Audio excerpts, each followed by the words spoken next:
যার জন্য পুরো পৃথিবীর সাথে যুদ্ধ করেছি, দিন শেষে সেই মানুষটার কাছেই হেরে গিয়েছি। যার জন্য সবার হাত ছেড়ে দিতে প্রস্তুত ছিলাম, অবশেষে সেই মানুষটা আমার হাতটাই ছেড়ে দিল। যার জন্য সব আপন মানুষকে পর করেছি, সেই মানুষটাই আমাকে স্বার্থপর উপাধিটা দিয়ে দিল। যেই মানুষটাকে ভেবে সুখ পেতাম, সেই মানুষটাই আজ দুঃখের কারণ হয়ে গেল। শুনেছিলাম মানুষ বদলে যায়, কিন্তু কেউ কিভাবে এতটা বদলে যায় সেটা আমার বোধগম্য নয়। আমার সাথে কথা না বললে নাকি তার দম বন্ধ হয়ে যায়, কিন্তু সে ঠিকই আজ অন্য মানুষকে নিয়ে মনের সুখে দিব্যি ঘুরে বেড়ায়।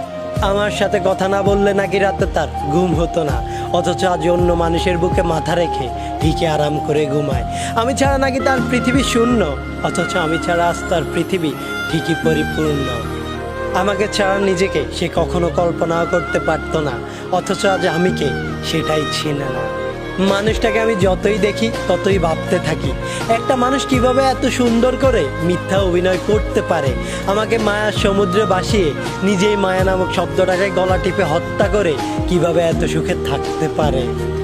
এই প্রশ্নগুলো প্রতিনিয়ত আমার ভেতরটা কুকড়ে কুকড়ে খাচ্ছে। আমি তাকে চেয়েছি, সে আমাকে চায়নি। নিজের সুখ বিসর্জন দিয়ে হলেও তাকে সবসময় সুখী দেখতে চেয়েছি। হ্যাঁ, দিন শেষে আমি হেরে গিয়েও নিজের কাছে জিতেছি, কেননা আমি নিজেকে দুঃখের সাগরে ভাসিয়ে দিয়ে সেই মানুষটাকে সুখী হতে দিয়েছি।